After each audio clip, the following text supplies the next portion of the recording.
Welcome back to the Chasing Poker Greatness YouTube channel. In today's video, we're going to be looking at how to play 4-bet pots from the button. Let's get right into the action. Welcome to another episode of Tactical Tuesday. For the invested listener and viewer, John showed up today with his clothes on the first try, which the immaculate host himself has joined us. How you doing, sir? Good. Hopefully, I'm not hopeful for this episode for finding the immaculate hand, but hopefully that doesn't mean anything, and maybe that means that we'll actually find it here, because last episode I was feeling pretty good that we would nail it, at least on one of them. I thought both hands had hope, but we bricked both. So today I'm bringing two hands that I don't feel as good about, but this is sort of the live poker equivalent of when you hear the guy say, like, I've been playing good hands and losing, so now I'm going to try playing bad hands. I'm going to try bringing in some bad hands and see if we can accidentally nail the immaculate hand in today's episode of Tactical Tuesday. Good strategy. Good strategy. You would think that after all this time, you would know how I play hands, and that you would be able to hand select ones that you had a good sense of.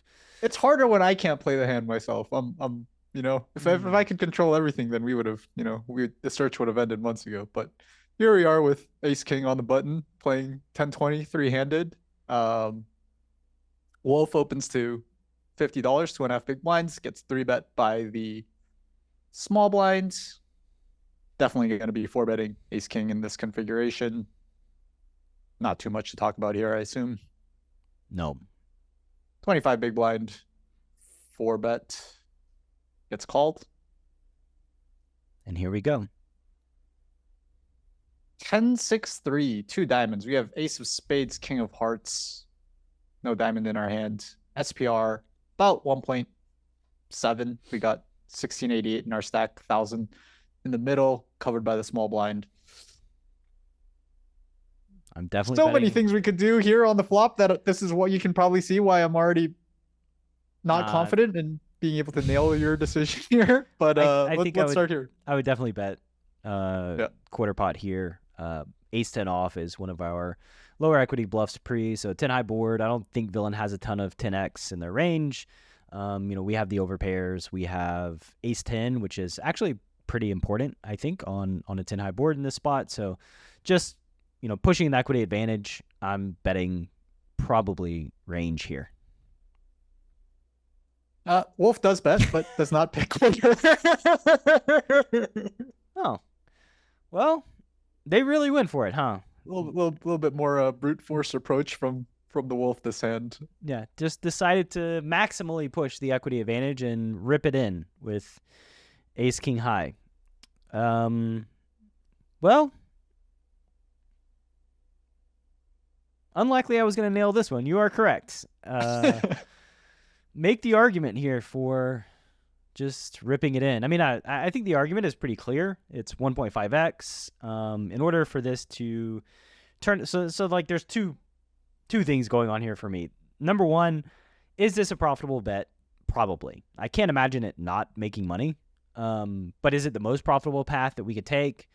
Probably not, but hard for me to say. I think villain will fold more than 55% of their range here, which makes, Ace King kind of an auto profit. Also, we have equity when they call. If they do call with like 9s or jacks or 8s or whatever it is that they find a call with, we're going to have, 25-ish% equity. Maybe they can call with worse, some like flush draws, which would be really nice. So that's going to bump up our equity to probably 28, 29% when they call.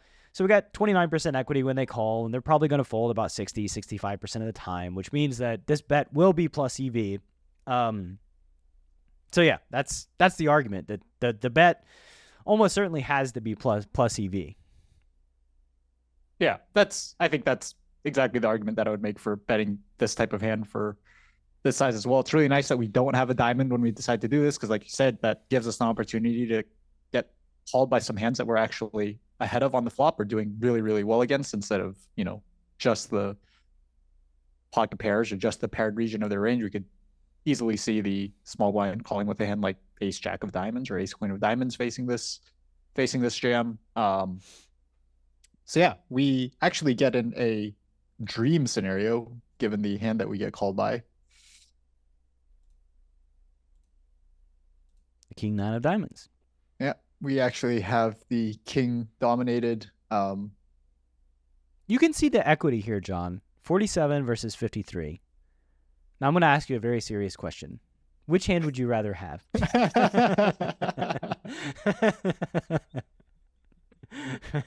Look, I'm just happy we have 53% equity versus when we get called, right? Like this is, if they don't fold, this is what exactly what I was hoping for. So, I'm not gonna show the whole Tactical Tuesday audience how degen I would be in real life, and that I would actually pick the lower equity hand that is probably more exciting to sweat.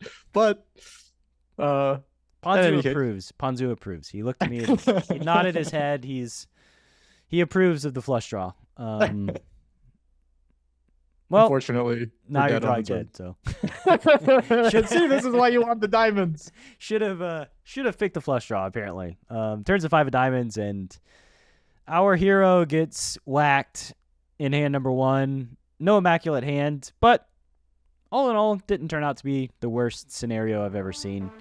As promised in the intro, here's a closer look at the CPG Strategy Combine. The Strategy Combine is a database analysis tool that will allow you to analyze your game like a professional, identify where you're crushing and where your game needs work, compare yourself at every major node to the best players in the CPG Wolves CFP, see how you stack up versus the top players on our high-stakes team, create an improvement plan based on the specific nodes that most urgently need your attention.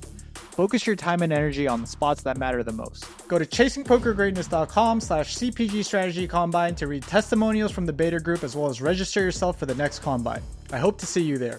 Now, back to Tactical Tuesday. Let's see if there's hope for hand number 2, and I'm beginning to lose hope, to be honest with you. I feel better about this one. I'll say that. I don't. Although that doesn't mean anything from what we've learned. The hero opens to 3 big blinds on the button. Small blind, 3 bets to 120. We got the kings. Depth 2 or 150 effective to start the hands. Yeah. Assume another 25 big blind-ish 4-bet. That would be a little bit bigger. That would be the assumption. All right. So far, so good. We've nailed it. Flop is 9, 10, 5. There's 530 in the pot. The SBR is 2. We have kings with the king of hearts. The small blind checks. Okay, I'll ask again. Do you know if this is the same wolf as hand number 1? Because this is the same. This is the same wolf as hand number 1. Oh man. So are you gonna get jam? Yeah, I'm really thinking through the possibility here. Boy, oh boy, oh boy, oh boy. Hey, we're trying to nail what you would do, not the other way around. So, well, if it were double Broadway, I would feel more inclined to jam. The fact that it's 10-9 high, I don't know if villain has their queen jack suited or king jack suited. Although that doesn't really matter. Actually, you probably don't want them to have those hands. Because I think queen jack suited just folds to a jam. I think I bet half pot. That's what I'm going to go with. Half pot. Come on, Wolf. No. Should have just went with a quarter. It's such a safe answer, you know? Now I'm in my own head now. I it's just how are you in your head? We're trying to play like you, not the other way around. Anyways, Wolf goes quarter, gets called. It's all foobar now. They check, turns a 6 of spades, and I don't even care anymore what they do. It's all over. I'm just too devastated in this immaculate hand attempt that is lasting week after week after week after week after week. Okay, get it together. They called, turned to 6 of spades, 5, 6, 9, 10 is the board. There's 8, 46 in the pot. Small blind checks, presumably. Would have been nice if we would have bet half pot on the flop, because I think if we bet half, their range is going to consist of a lot more of the pocket pairs and bluff catchers, and now they're going to have some actual foldable hands on the turn. I think I just Nah,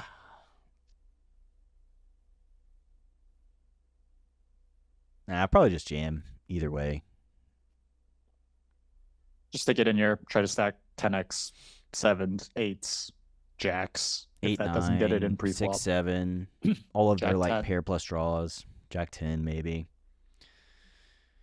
Well, since we gave up before the turn anyways, this doesn't matter. Hero goes ahead and bets small again on the turn, setting up a really low SPR on the river, which is should have jammed the turn. Yeah, not great. 4-liner on the river. Final board is 5, 9, 10, 6, 7. So it makes it straight. Lot of 2 pairs and 8x combos that we wouldn't be surprised to see. Everything from 7, 8 suited, pocket 8s, 8, 9 suited, 6, 7 probably getting in there too. So definitely think that there is an argument for checking back here and not value betting kings on the river. I actually think the small blind should probably jam the river. Yeah, just do a lot of donk jamming. Yeah. I agree. I think that small blind, if they do have one of those super strong hands on the river, has to be concerned that we would check back a lot of our strongest hands on the turn now, given how scary the board is. One thing that I would pay attention to here is the timing of the small blind on the river. Because presumably, given the stakes that we're playing here, the small blind is operating at a relatively high level and is probably going to consider donk jamming on the 4 straight with a lot of their top end value type hands that now aces, kings, queens aren't going to stack themselves by ripping. They got to weigh that against us having like king jack or queen jack or ace king of hearts or just ace king in general, maybe ace queen. They got to weigh donk jamming versus checking to get some bluffs out of those hands. I don't think those hands bluff on this run out at a super high clip just due to the nature of the board and kind of things shifting around. So anyway, I would pay a lot of attention to the small blind's timing here. And if the small blind kind of tanks before they check, then I would be a little bit concerned. But I'm concerned anyway. They snap check, you're more likely to jam. No. I don't think it has any bearing on what's going on here. I think actually if they tanked and checked, I'd be more likely to jam. Because that would indicate some kind of removal from their value, right? If they consider having a donking strategy here, when they do check, they're not they're gonna remove some of their value with that check. If they snap check, it's almost like they're just kind of checking in flow given the action, and they're not even considering having a donking range, which means that right. All their 8x might just go into their snap check. The timing to me would indicate some kind of splitting on the river. And Interesting. Yeah. Or like the guy who tanks knows that, or probably has an inkling that donk jamming this river should be a thing. And once you know that he realizes that and he doesn't donk jam, then we can start presumably removing some value. So right. Maybe that's what happened here, because the small blind does check and the wolf on the button goes for what looks like a pretty thin river jam, given the run out, gets called. By queens. One of the queens made it really hard to stack them. They could have just put it in pre-flop, right? In pre, but they waited until they got a very favorable board where they had lots of very strong hands to bluff catch with, and then decided to bluff catch anyway. So, good for the wolf here. We'll never know the metadata point here regarding timing, but that's how I would think of it. If they snap check, I probably don't jam. If they tank check, I probably do jam. So yeah, that's all I got for today's episode, and I'm very sad, and maybe I'll be able to nail it next week, but don't hold your breath. Maybe by Christmas it'll be an early Christmas present, but we'll see. Can we just get some hands where wolf just folds? Maybe we'll just bring hands that you play. Maybe that'll be the only way that'll be our only hope at this point. Yes. If you can't win a game, cheat the game, I guess. Anyways, I'll give it another go. Yeah, and hopefully for next week's episode we'll have some work or some better Coach Brad approved hands where for you guys on Tactical Tuesday. But I that's think it for this week. I think the Wolf, they got max value, so I'm proud of them going thin. So don't forget to like, comment, subscribe, and continue to watch my misery unfold right before your eyes. Sorry, See you next Bonzu. week. See you next week. This is Tactical Tuesday on Chasing Poker Greatness with your hosts, Brad Wilson and John Chai.